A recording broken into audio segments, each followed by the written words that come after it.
right, you may be seated. You might be late getting out of here, but just blame Cody when you leave, okay?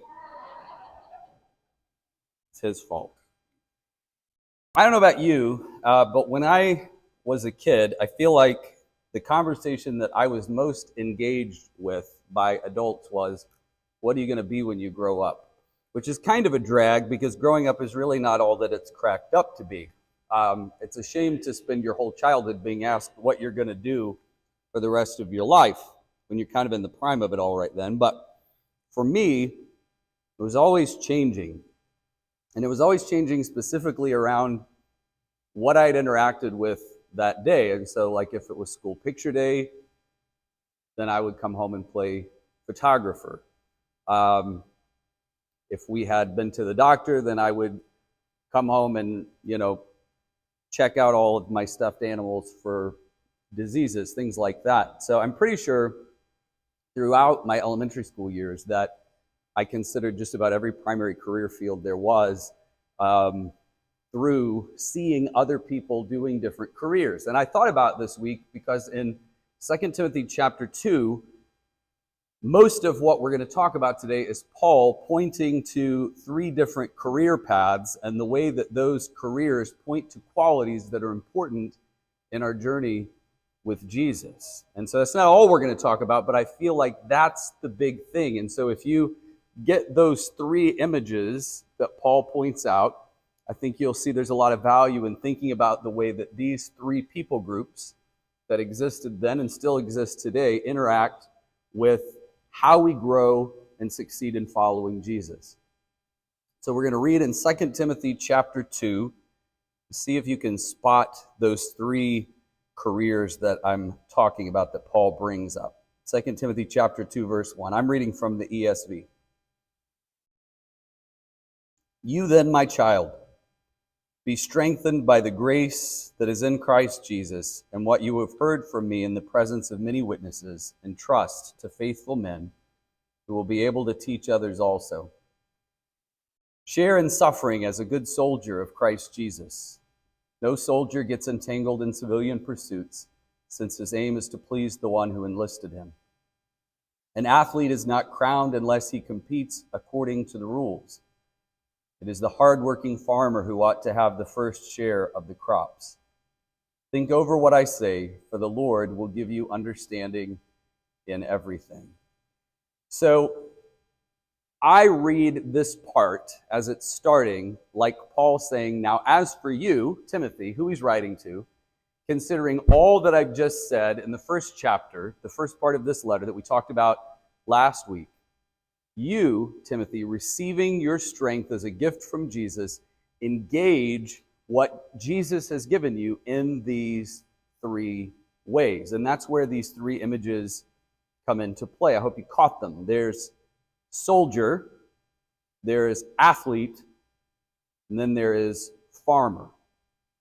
Now, I am not any of those three things. I tinker with the farming as a gardener, but gardening is not farming because farming involves way more investment of yourself, way more reliance. Gardening is a hobby that we tinker with. Farming is a life of faith. In fact, to some degree, all of these three paths that Paul is pointing to are not things that are just hobbies. They're things that really require a lot of discipline and commitment. Soldier, athlete, and farmer. So let's start by talking about how following Jesus is like being a soldier and how that gives Timothy insight into what it means to follow Jesus well. Some of us were unfortunate enough to grow up in the church as kids singing a song that said, I may never ride in the infantry, ride in the cavalry, shoot the artillery, and so on and so forth. I'm in the Lord's army. Yes, sir. I hated that song.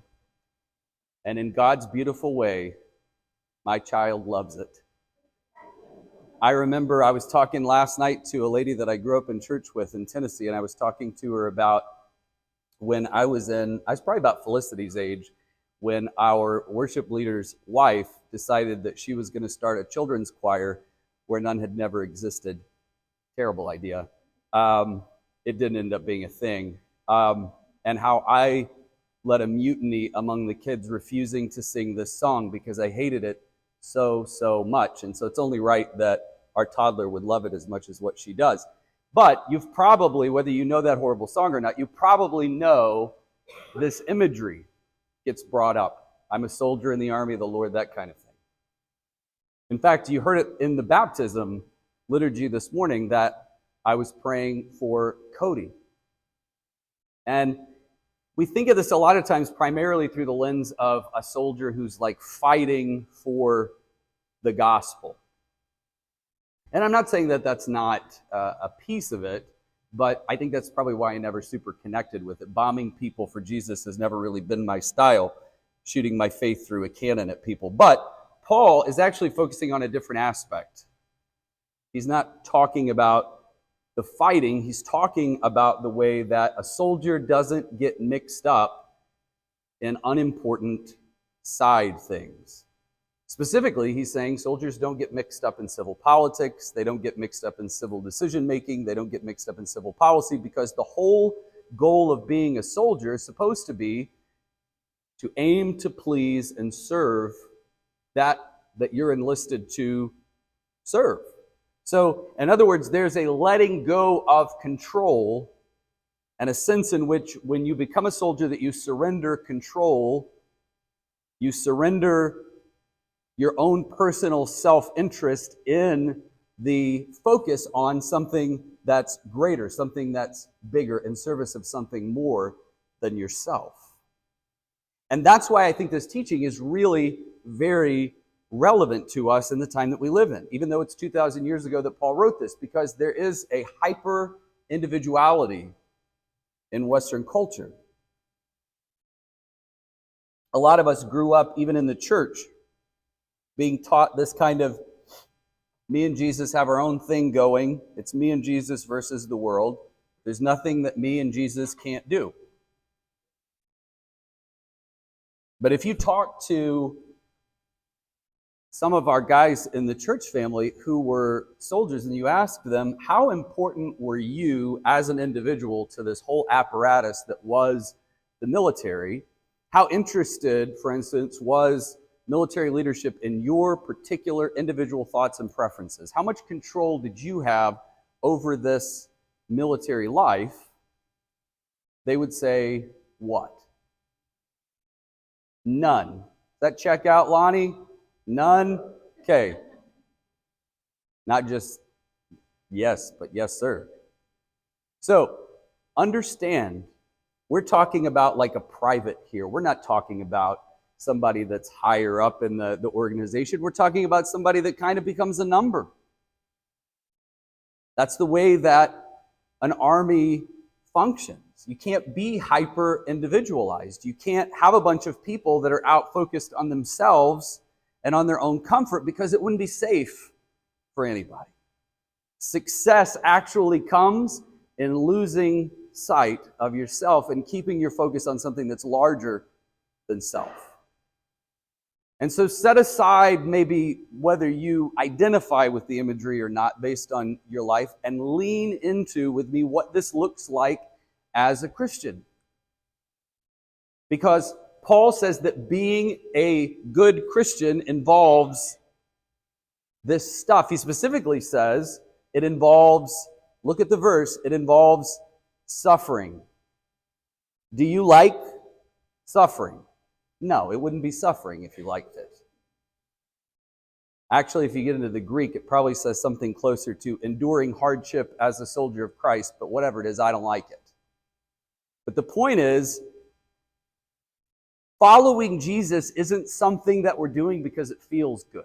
It isn't something that we're doing because it's fun. It isn't something that we're doing because it feeds our flesh, because it serves our personal interest. We do it because we have surrendered ourselves to something that's bigger than our own personal self-interest. And that involves suffering. You suffer, you endure hard things, you work hard, and you fight hard towards something bigger than yourself. And I'm convinced this is a dying value in many ways in the time that we live. Because it was very common throughout human history for people to devote their entire lives to things, building things, building buildings often in particular, that they would never actually even see completed. When Sarah and I go to the Basilica Cathedral in St. Louis, we're always amazed at the intricacy of the work that was involved and how somebody could spend so much of their life working on just this one small piece of this huge thing. How many people died without ever seeing their piece of it actually completed? Working on this small part of a bigger mosaic. Maybe making the hand of Jesus, and that's it. Tiny piece by tiny piece. And the question that you have to ask is, why did they do it if they never actually got to see it completed? Why would you work on something like that? I would say in part it's because people understood throughout our history as humans that building something of value meant working hard on things that may not personally benefit you. They understood that a lot of what we enjoy today, a lot of the things that make up the blessings that we have, the really big, valuable stuff was gifted to us by those who came before us. And so there was a sense, I think, that folks had of, okay, I should build for others yet to come, just as those who came before me built for me in ways that I benefit from. And they never did. This is a sense of being a part of something that's bigger than yourself. Finding your purpose in something beyond yourself in your own life. And this gives purpose. And that's really important to talk about in a world that so often lacks purpose, because purpose gets beyond the immediate. It involves the ability to know that the hard thing that you do today may not actually yield results today or even tomorrow or even a year from now, but that it is one small step in a long journey towards something much bigger than you, something that involves a whole lot of us working in tandem towards the same thing. And that is a Christian sense of purpose that I think Paul was talking to Timothy about. And Paul knows what he's talking about because Paul is about to die not seeing much of the fruit of what he's done. So much of what he's done is still in process. Paul is going to die with very few supporters, with very few friends. We talked about that last week. He's been deserted by most people. Paul's going to come to be appreciated later after he's dead, but he's not going to live to see that. In the midst of experiencing all this kind of abandonment and hardship that he's submitting himself to the greater task of God's kingdom for, he tells Timothy, you better be ready to do the same thing. And I think in an environment where Timothy deals with a lot of people who don't like him and who give him a lot of grief, there's also a sense in which he's saying, don't bother trying to please people. If you're Timothy and you're a pastor in a hard place like Ephesus, where he's at, it would be really easy to get hung up on trying to make people like you. You would want to make your life run a little bit smoother by chilling people out. But Paul says, don't. A soldier doesn't concern himself with such things. He does what his commanding officer tells him to do. He does what the king says we're about, what's good for the kingdom. And so don't get sidetracked about trying to please individual people. Focus on pleasing the one whose charge you're actually keeping. And then the next image that Paul gives is that of engaging Christian life like an athlete. He says in verse 5, an athlete is not crowned unless he competes according to the rules. Now think about that like this, to put it in another way. You can be the first to the finish line, but if you did it by disobeying the rules, you didn't win. That's what I hear him saying. We are running a race as Christians. We're an athlete that is working towards a goal, towards winning a prize, and that has to be done in a particular way. The ends don't justify the means for Christians, because how you do something is just as important as what you accomplish in the end. Again, I think this is a really timely message for Christians in 2025. Because there are a lot of Christians today who believe that the ends justify the means. They will run roughshod over people to accomplish God's goals of serving people. They will destroy and harm people towards helping people. We talked about this actually as a church back in the beginning parts of 2024 when we did the study through the Chalmers Center about helping and how helping people can actually hurt people. That you have to pay attention to what it is that you're actually doing to make sure that regardless of your intentions and regardless of where you hope to end up, that what you're doing doesn't actually cause harm to people along the way. And I think it goes beyond that. I think it can be easy to feel like, well, for instance, dishonesty sometimes serves the greater good, and so I'll lie towards God's greater purposes. And the thing about it is, that ought to be convicting to a lot of us, because I know that I have felt that pressure and that pull. Sometimes we see that there is an easier path in the short term than following Jesus. Even though doing things the easier, smoother way may very much not be what God called his people to be about. There was a scandal some years ago that actually didn't get a lot of attention in the United States because it happened in Europe, and it involved Volkswagen. Volkswagen was making this push to be the most environmentally clean diesel vehicle maker. We're not as into diesel in the States as they are in Europe, but basically what happened in this scandal is Volkswagen got caught having installed software into their diesel using vehicles that detected when it was being tested, and it would, for a time period, dial down the emissions so that it looked to the test like it wasn't putting out much in the way of pollutants. It would appear to the test person that they were doing the environment a favor, and thus you were doing the environment a favor by buying a Volkswagen. And what happened is people were thrilled because it was actually a lot cheaper option than other greener options that were out there. The problem is, somebody figured out that the cars were lying. That in real world day-to-day use, that some of these Volkswagen vehicles were emitting 40 times the level of emissions day-to-day that they did when the car was able to sense that it was being tested.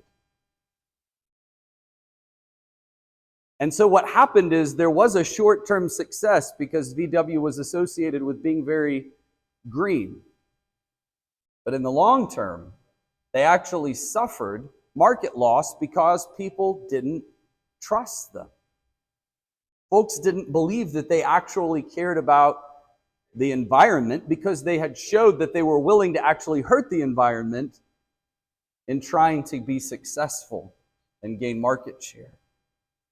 And that's what I'm talking about, stuff like that, when I talk about how the process matters. We have to understand the importance of the how. It's not just a matter of the end result, but it's how it happens. We have to not only be working towards God's good purposes, accomplishing God's goals for the world, but we have to be doing it in a way that God says is holy. And so that means a very specific way of doing things. It means not abusing others in an effort to get to a holy place. It means not deceiving people to get to a holy purpose. It means being willing to do things in a slower, harder, less efficient way because it is the right way for God's people to act. Because an athlete, if they're actually going to win, they have to have engaged according to the rules. A Christian has to seek God's purposes in the world through engaging in Christ-like living. The means matter. And then the last image that we have soldier, athlete, and then we get farmer. Paul says, it is the hardworking farmer who ought to have the first share of the crops. This doesn't sound all that deep. It's pretty straightforward. Farming is arduous, hard labor. There really aren't a lot of shortcuts in farming. Way fewer shortcuts at the time that Paul was writing this. There's just a process and a waiting. I think that's why getting into gardening, getting into planting and growing plants has been so good for me in the last few years as a pastor, because I've learned a lot about how growth happens and how it happens at its own rate, and that there's a process to growth that you really can't shortcut and that you really can't manipulate and get around. And again, that was even more so true 2,000 years ago in the time that Paul and Timothy were living. There were not the same tools available that we have now. There were not the chemicals that we know about. There was pretty much just go and sow the seeds, care for the soil, and then patiently wait for God to produce the growth. There was no such thing as easy farming, but it was necessary work. There's no farmers, there's no food. And I think that Paul is telling Timothy to understand that this is what ministry is like. Understand that this is hard work that you're doing, seeking to grow people. And he's telling him, when the time comes, I promise you will be rewarded. In fact, you'll be first in line to be rewarded. It would be easy for Timothy to think, having now been at this church in Ephesus for 5 years, and it's been a major pain, finding himself burned out and tired, to say, what's the point of all of this? What's this all been for? I've been here 5 years, and it's still a mess. I'm not seeing the payoff. And Paul's telling him, I promise, you will. The hardworking farmer will get the first share of the crops. He's telling him, you can be confident that God will not allow your work to have been done in vain. Now, I also think there's a sense in which Paul is talking about the church making sure that the pastor and those in ministry are well taken care of. And I want to be clear to you, because some of you are new here this morning and you don't know us. I'm well taken care of. So this isn't me dropping and hinting that I'm not well taken care of, because I am. I think there was a sense, especially in the early church, in which they struggled with this concept of taking care of, paying somebody in ministry. And that there may have been a sense and even controversy about, why are we supposed to take care of the pastor, the elder, the bishop's needs? And so Paul himself actually kept ahead of this by always keeping a second job, being a tent maker. But Paul is saying that's not going to be the normal pattern. Timothy is going to be the long-term farmer at Ephesus. He's doing God's work, and he ought to be taken care of. He ought to be paid for the kingdom work that he's doing. Paul's actually going to be more explicit than this in his letter to the Corinthians in 1 Corinthians chapter 9. He says, look, the ox gets to eat the grain when it's threshing out in the field. And he says, the Jews feed the priests who work in the temple from the offerings that are made there. And he wraps it up very directly in verse 14, 1 Corinthians chapter 9. He says, in the same way, the Lord has commanded that those who proclaim the gospel should get their living by the gospel. So, again, I'm well cared for. Our church has always taken good care of me. I'm paid well. But I want you to know this is a scriptural teaching. It's not some modern thing that was invented that people that are in ministry ought to be taken care of by the church. It actually goes back to the scriptures. It's rooted in the scriptures.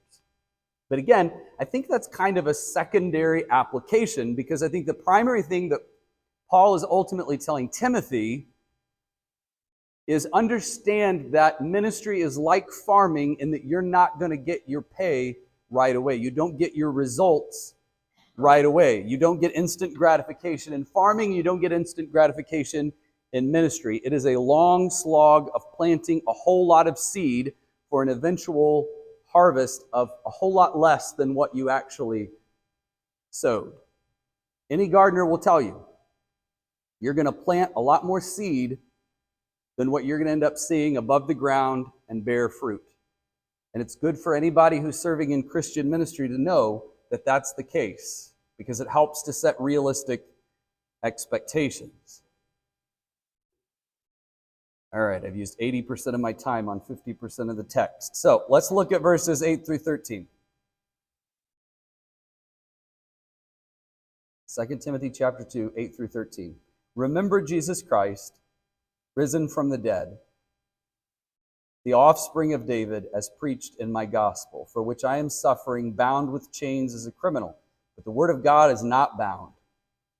Therefore, I endure everything for the sake of the elect, that they also may obtain the salvation that is in Christ Jesus with eternal glory. For the saying is trustworthy. If we have died with him, we will also live with him. If we endure, we will also reign with him. If we deny him, he also will deny us. If we are faithless, he remains faithful, for he cannot deny himself. So there's several things here that I want to point out to you in those few verses. First, notice Paul makes mention that he's writing this letter from prison. So Paul is literally writing this letter bound with chains. He is limited, imprisoned. But he wants Timothy to know that though he is limited, though Paul's circumstances are limited, nobody is limiting the work of God. He may be limited, he may be bound, but the gospel of Jesus is not limited or bound ever.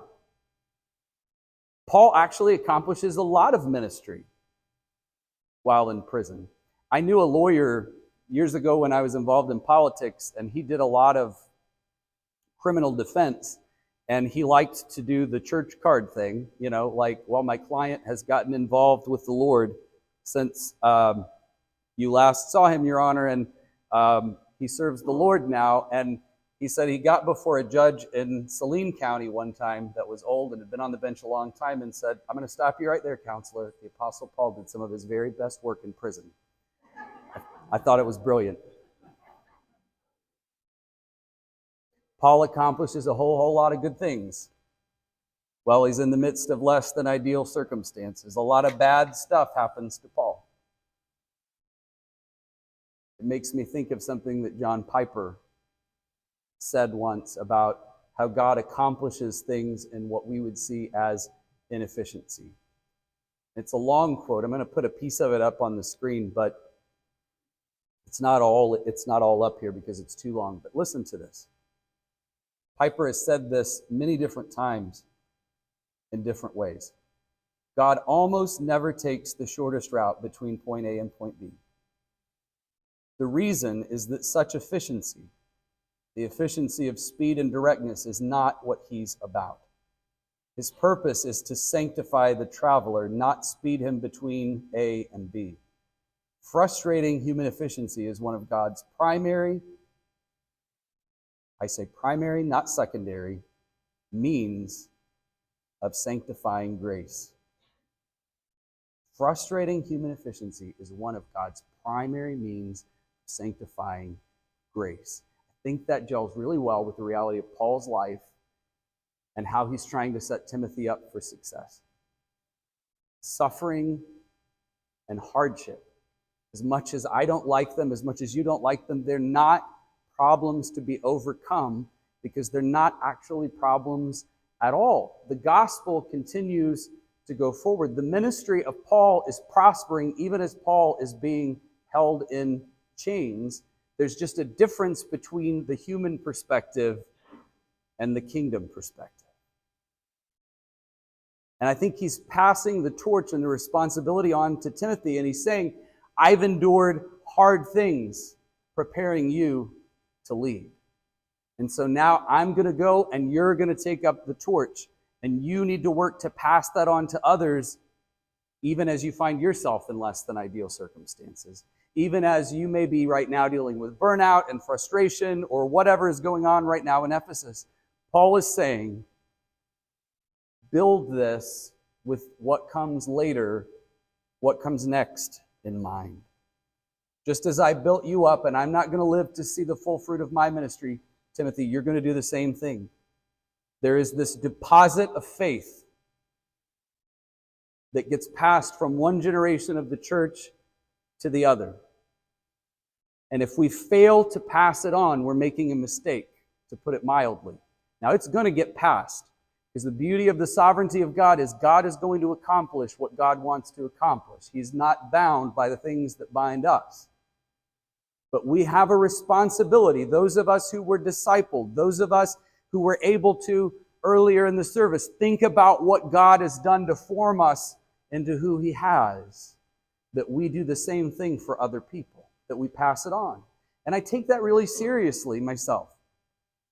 You all got the opportunity in the fall last year to meet Father Tucker, who was my pastor when I was much younger. And you heard his heart. And I've thought so much over the years as I've been a pastor. I've thought, what would Father Tucker do in this situation? People called him Friar Tuck. How can I do what Father Tucker would do in this situation? How can I treat other people who are coming along behind me the way that he stopped and helped me? How can I make sure that I'm investing in other people the way that he stopped and invested in me? Because much of this is outside of my control. We talk about that all the time, but I cannot let the ministry that took place, that was done for me, in me, end with me. That needs to be reinvested. That deposit of faith needs to be handed on to the next person. Praise band, go ahead and come forward if you would. And then we can close with how Paul closes. He says, if we have died with Him, we'll live with Him. If we endure, we'll reign with Him. If we deny Him, He will deny us. If we are faithless, He remains faithful. Pay attention to kind of the interesting rhythm of that almost poetic statement that Paul is making. Because at first you kind of pick up this rhythm of you do this, He does this. You receive this, you give this. But that's not the way that it ends. That's not the way that the whole thing is sort of crowned. It ends with you, if you are faithless, He still remains faithful, which is an excellent place to stop. Because as much as Paul is trying to prepare Timothy to lead in Paul's absence and to take up the torch and to lead the next generation of the church, and as much as he's encouraging Timothy, make wise choices, be like a soldier, be like an athlete, be like a farmer, discipline yourself, be patient, all that kind of stuff, it's really important to know you're not going to be faithful. But God is faithful even when we aren't faithful. You are not going to do this perfectly. We can and will screw up opportunities that God gives to us. We will fail. Just know it. We will be disappointed. Others will be disappointed in us, and we will be disappointed in ourselves. But at the end of the day, God is faithful. We can endure because He is faithful. We should embrace His name, the name of Christ. We should be thankful for the holy calling that He's given to us. But know that irregardless of whether you're thankful, irregardless of whether you're faithful, this whole kingdom thing, the whole purpose of God, the good thing that He's doing, doesn't rest on your shoulders. And it doesn't rest on your faithfulness. So keep watch for God's faithfulness. Be a good soldier as best that you can. Be a good athlete. Do your best to be like Jesus. Follow the path that's set out for you. But at the end of the day, it's not about how faithful and how good and successful that we are. We can leave the results to God and just be obedient to our call as best that we can, which is not that great. Knowing that God is faithful when we fail. I want to remind those of you that are in the church family, we've seen God do a really amazing thing in the connections that He's made with people who are in recovery. And we see the fruit of that today. But I'm going to remind you, I was talking about the Chalmers Center thing. If you're in the church family, you know we thought God was leading us down this whole other path. That's why we did the Chalmers Center study. We were figuring out what we were going to do and all this, and then all of a sudden, after we had invested ourselves in a whole bunch of other stuff, then God made it plain, no, this is what I'm doing. Come along for the ride, won't you? And we did, because we didn't have any other choice. And so the good thing is the ministry work that we're talking about, it's not a story about our faithfulness. It's God's faithfulness. I think it's really beautiful, actually, that He let us just think we had it figured out after a long time of not having it figured out. I remember saying those stupid words like, I think I'm getting it. I think I'm getting it. Surprise, I didn't. God was faithful. And so now we get to celebrate not what we've done, but what God has done.